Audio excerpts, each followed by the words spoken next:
sold to a riverboat captain at auction. A Lakota chief outbid him and made her his bride. The hammer came down, and I heard the number wrong the first time. Couldn't have been right. $22. A woman. $22, and the crowd laughing the way men laugh when they already know how a thing is going to end.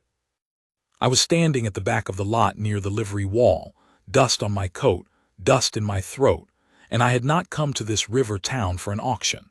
I had come for rope and salt and 2 bags of seed corn. I had come because my people needed those things, and because the trader at the bend would deal with me when others would not, and I had made this ride for 4 years running without incident. Without being seen, mostly. A Lakota man in a Missouri River town in the late summer of 1858 was a thing most white men preferred not to see standing in plain daylight, and so they arranged not to see me. I was convenient that way. But I heard the hammer and the number, and I stopped walking. She was on the low wooden platform they'd built beside the assay office. Not high, maybe 2 feet off the ground. She was not in chains. That surprised me. I had heard of debt auctions but not seen one, and I had imagined something else, something uglier in its hardware. She stood in a brown dress that had been good once, her arms at her sides, her chin up, looking at a fixed point above the crowd the way a person looks when they have decided that wherever their eyes go, they will not show these men her face. I knew that position. I had held it myself. The auctioneer, a fat man in a yellowed collar, was running his mouth about terms of indenture. Household work, he said. 3 years of service to settle a debt of her late husband's. Legal and binding, he said. Signed and witnessed. The captain of the Galloway River Queen had the first bid in. He stood near the platform in a blue coat with the brass buttons of a man who wanted to be looked at. He was smiling at her the way a man smiles at something he's already decided is his. The bid was $22. No one else had moved. I had $51 in a pouch under my coat, rope and salt and seed corn money, my people's winter money. She turned her head then, just slightly, not enough for it to look like she was searching. But her eyes moved through the crowd and they found me the way eyes sometimes find the one still thing in a moving room, and I do not know what she saw. A big man against a livery wall. A stranger. Maybe the wrongest possible thing in that particular place. But she held my eyes for 2 seconds and there was no pleading in it and no performance. Just a woman letting herself be seen, one time by one person, before she went back to looking at the fixed point above the crowd. I walked to the front. The crowd opened, not politely. It opened the way water moves around a stone, not because the stone asked it to, but because the stone was there and the water had no other option. Men moved and muttered, and one man put his hand on my arm and I looked at him and he took his hand back. I said $50. The auctioneer went quiet. The captain's smile went somewhere else. The crowd found a new way to be loud, all at once, the way crowds do when the thing they expected to happen has been interrupted and they are not sure whether to be angry or entertained. The auctioneer said, "Sir, I'm not certain I can." I put the pouch on the platform. I said, "Count it." He counted it. The captain bid 52. His voice had a new edge to it, not the voice of a man enjoying himself anymore. I had $1 left and the rope and salt and seed corn sitting in the trader's back room, not yet paid for, and my horse at the rail. I said 51. The crowd went a particular kind of quiet, the kind of quiet that is not peace. The captain looked at me for a long time. He was the kind of man used to winning by being the only one willing to push. He pushed, I thought, and then he stopped and looked at something about me that he did not want to test, and he pushed no further. The hammer came down. I have told this story before, and people always want to know what I said to her right then on the platform. What words passed between us. They want a speech. There was no speech. I said to the auctioneer, "Tear the paper." He said he couldn't do that, a legal contract, signed and witnessed. I said, "Tear it or I will." He tore it. I turned to her.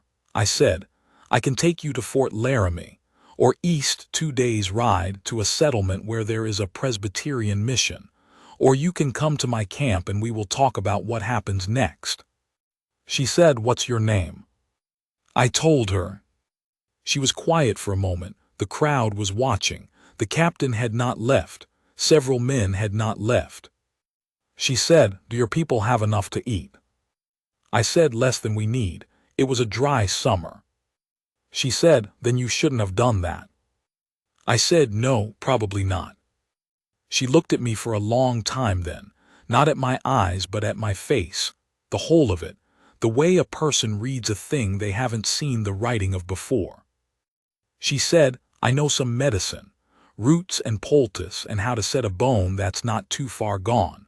I was a midwife's apprentice 3 years in Pennsylvania before I came west." I said nothing. She said, "I'll come to your camp." Her name was Marin. She had come west with her husband, a man named Eli Cord who had ideas about river commerce that the river did not share.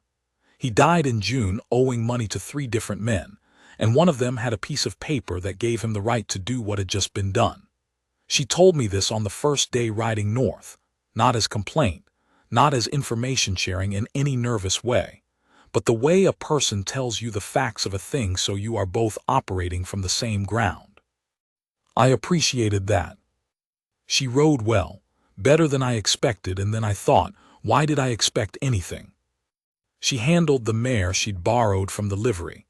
I had paid the rental in that last dollar, which left me with nothing, not even the rope. She handled it like a woman who had been on horseback most of her life, which she had. She told me she grew up in western Pennsylvania, hill country, and that she had been riding before she could properly walk.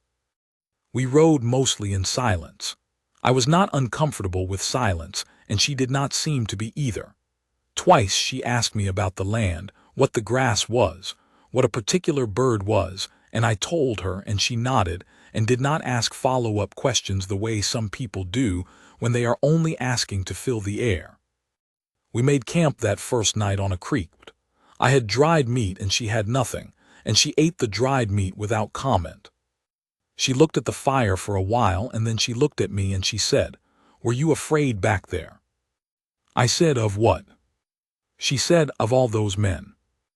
I thought about it. I said, "Not afraid, careful." She said, "That's a hard way to live." I said, "Yes." She nodded, and we left it there, and she slept on one side of the fire and I slept on the other. My camp was 3 days north, 47 people. We had had a hard year, the summer dry enough that the creek we relied on had gone down to a trickle by August, and the buffalo that usually came through the eastern flats had moved on to better grass somewhere north of us that we had not found. 3 of our elders were sick. 1 child had not been right since a fever in the spring. When we rode in, the camp came out to see. They always did when I returned, and usually what they wanted to know was written in what was or wasn't loaded on the horse behind me. I had no rope, no salt, no seed corn, no supplies of any kind. I had $1 less than I'd left with and a white woman on a borrowed mare. My cousin Red Feather looked at me with an expression that I did not need translated. Marin dismounted. She stood in the middle of camp and looked around her without any show. Some people think I am making this part up when I tell it, but I am not. She looked at everything, the lodges, the hides drying, the children, the fire, the elders sitting in the shade of the big cottonwood. She looked at all of it, and then she looked at me and she said, "Where are the sick ones?" I took her to Old Heron first, who was the worst of them. A chest sickness, rattling, bad color. The kind of thing I had seen take people before the winter came. Marin knelt beside him and listened to his breathing and put her hand on his chest and his forehead and asked me questions to translate how long, what he'd been given, whether he'd eaten. I translated. She was quiet a long time. She said, "I need certain plants. I'll need to go out tomorrow and look for them. I think I know what grows in this kind of ground, but someone should come with me who knows the land." I said I would take her. She was with Old Heron another hour. When she came out, she went to the child next, the one who'd had the fever, and after that to the 2 others. She worked without hurry and without theater, and the people watched her with a caution that was not hostility. The kind of watching that is really just careful attention, waiting to know what kind of person this was.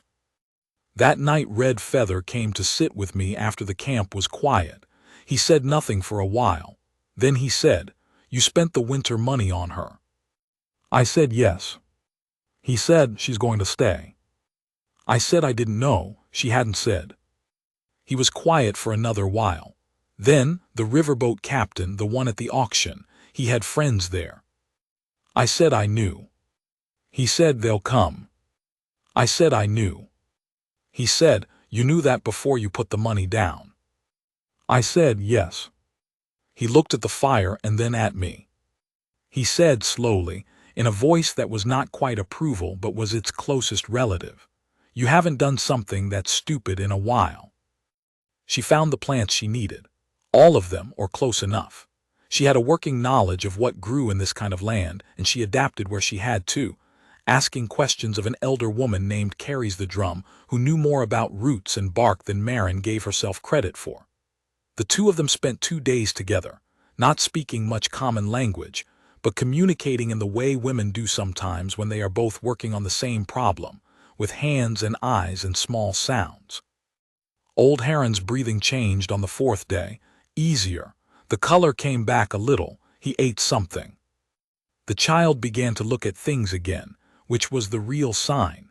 When a sick child stops watching the world around them and starts watching it again, the worst is over. Marin came to me on the evening of the 6th day.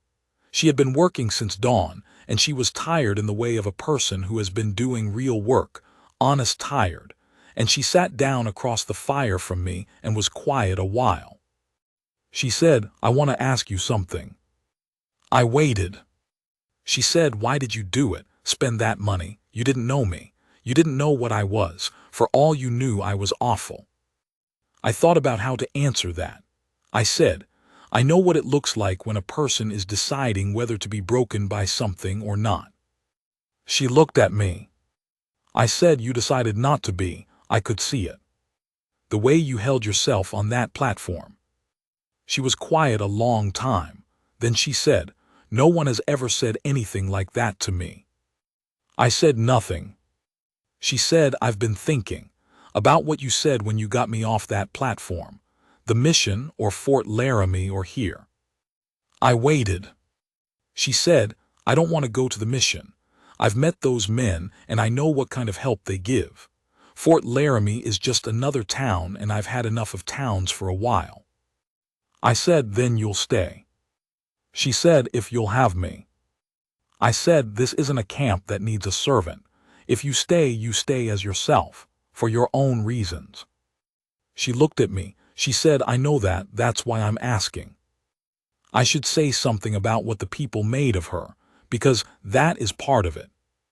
There is a story that goes around in certain places, in certain kinds of conversations, about what frontier life was, the hardness of it, the suspicion, how different peoples kept to separate sides of a line that nobody had drawn but everybody could see.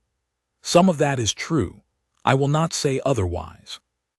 The world I lived in was not a gentle world, and the border between my people and the white settlements was a place where a great deal of bad history had already happened, and a great deal more was coming.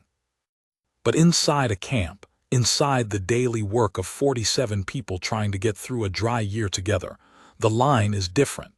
The line is, can you carry your own weight, and do you mean well, and will you stand with us when it matters? She carried her weight. Anyone could see that. Carries the Drum was the one who started calling her by the name that stuck. It translated roughly as Good Hands Woman, which was not original or poetic but was exactly accurate, the way names in my language often were. After a while, most of the camp used it. She answered to it as naturally as if she'd had it all her life. By the end of the first moon, she was not a guest. I watched this. I noticed it. I noticed when the children stopped hanging back from her and started following her on the plant walks. I noticed when Red Feather began talking to her directly instead of through me. his face doing the thing it did when he had decided a person was all right. I noticed when Carries the Drum gave her a piece of beadwork, a small thing, a strap, not as payment, but the way you give something to a person who has become known to you. And I noticed how I felt about all of it. I am not a man who talks much about feelings. That is not pretense or performance. It is simply how I am built. My father was the same way, and his father before him. We are people who show what we mean by what we do, and we trust other people to read it that way, and mostly they do. But I will say this. I had been alone a long time before that summer. Not alone in the camp. I was never that. I had people around me always. The daily press of 47 lives that I was responsible for. But alone the way a person is alone who has no one looking out for them in particular. No one who woke up in the morning and thought first about whether he had slept. No one who watched for him coming over a rise. I had stopped expecting that.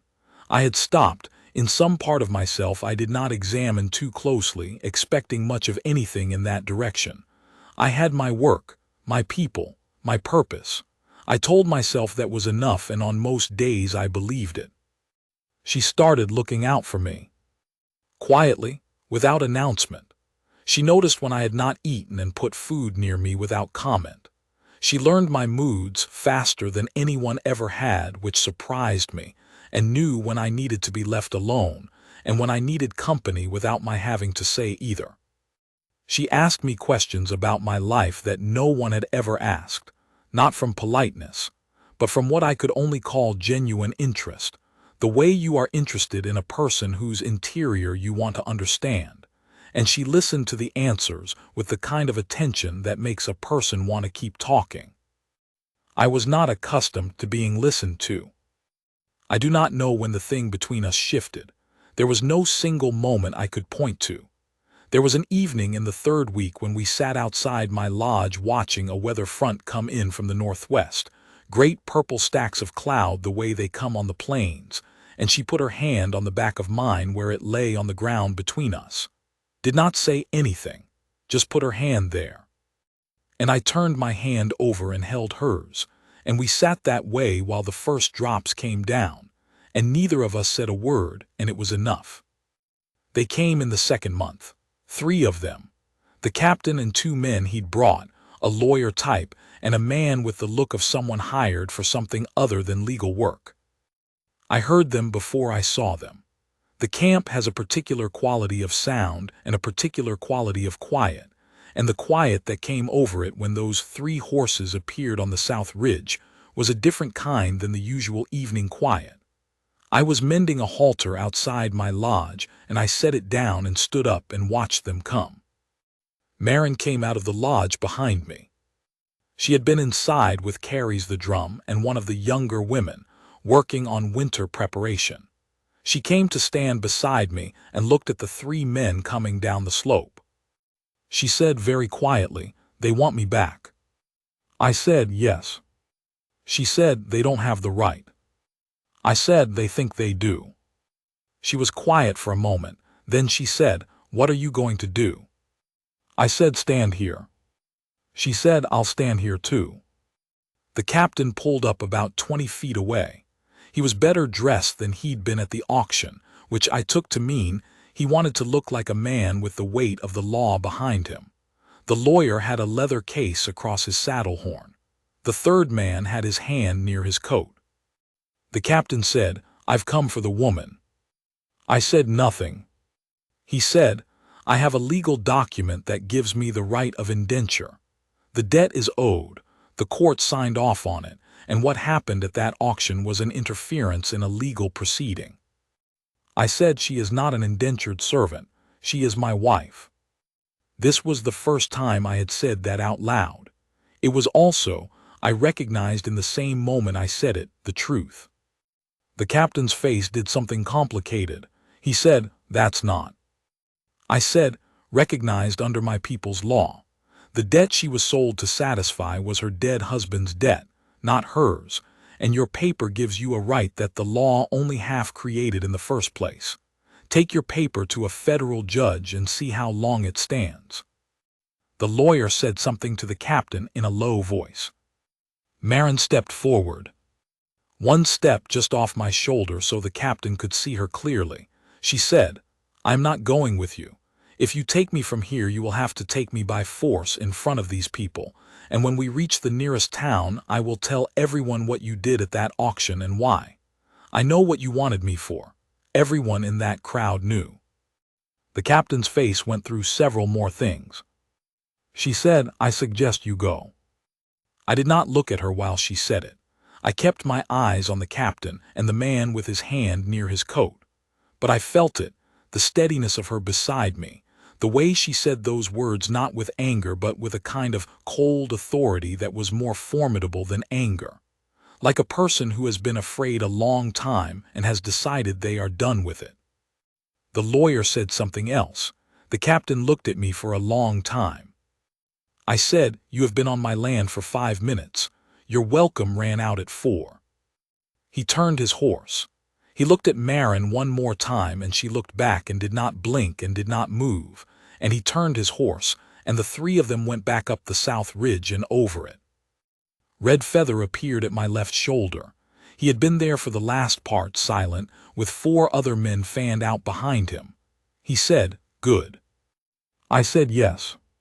He said, "She handled that well." I said, "Yes, she did." He was quiet a moment. Then he said, "You said wife." I said nothing. He said, "Did she know you were going to say that?" I said no. He made a sound that was not quite a laugh but was its near relation, and went back to what he'd been doing. We were married that fall, by the customs of my people, in a ceremony that carries the drum organized with an efficiency and a certain amount of cheerful bossiness that made me suspect she'd been waiting on it. Marin stood through the whole thing with her eyes bright and her hands steady, following what she was told to do, and at the point when we were bound together, the wrapping of the blanket, the moment that was the center of it, she looked at me. She looked at me the way I had seen her look at things that mattered to her, the plant she'd been searching for and finally found, Old Heron when the color finally came back to his face. The plains, the first time we had ridden out onto the eastern flat together, and she had stopped her horse and gone quiet for a long time just taking it in. That way fully, like a thing being held. I have been held like that in her looking, every day of the years since then. I said to her quietly so only she could hear, I said, "You could have gone. The mission, Fort Laramie, you never had to stay." She said, "I know." I said, "Why did you?" She said, "Because you saw me on that platform. You saw me deciding not to be broken and you thought that was worth $50. I wanted to know the man who thought that, and when I knew you." She stopped. She touched my face, her palm against the side of it, just for a moment, and then she let her hand drop. She said, "There wasn't anywhere else I wanted to be." Old Heron lived another 11 years. He used to say that the white woman had given him more years than he'd paid for, and that he owed her a debt he intended to leave in her hands unpaid, which was his way of saying she had his regard. Coming from him, that was a considerable thing. The captain filed no papers. I don't know if the lawyer talked him out of it or if he just had enough sense to understand what kind of trouble would come from it. He sold his boat the following spring and left the territory. I heard this from the trader at the bend, who had heard it from a man who ran furs. I did not think about it much. The seed corn I never bought that year. We got through the winter on what we had, and on what Marin knew about finding food in lean ground, which was more than any of us expected. The following spring was better. The creek came back up. I think sometimes about that auction, about the hammer coming down and the number being wrong, about standing at the back of a crowd not wanting to be seen and seeing her on that platform making the decision I recognized. I think all of it from that. All of it from $51 and a woman on a low wooden platform choosing not to be broken. She is asleep now, the lamp still burning because she always forgets to put it out and I have stopped reminding her. The camp is quiet. Cold tonight, the first real cold of autumn, the kind that says winter is not asking permission anymore. I can hear the creak from here, lower than it was, the particular sound of water over stones in the dark. I have been a man that people underestimated most of my life, a Lakota chief in a white man's river town, invisible on purpose, a stone they moved around without looking at. I got used to it. It becomes part of the shape of yourself after long enough being looked through. She never looked through me. Not from the first moment on that platform, not once in all the time since. She looks at me the way I told you, fully, like a thing being held, and after a lifetime of being looked through, that is no small matter. That is, in fact, everything. I'll put the lamp out. She'll get cold before she wakes if I don't pull the blanket up. The creek running in the dark, the cold coming in from the northwest, this woman who stayed. That's all I wanted to tell you.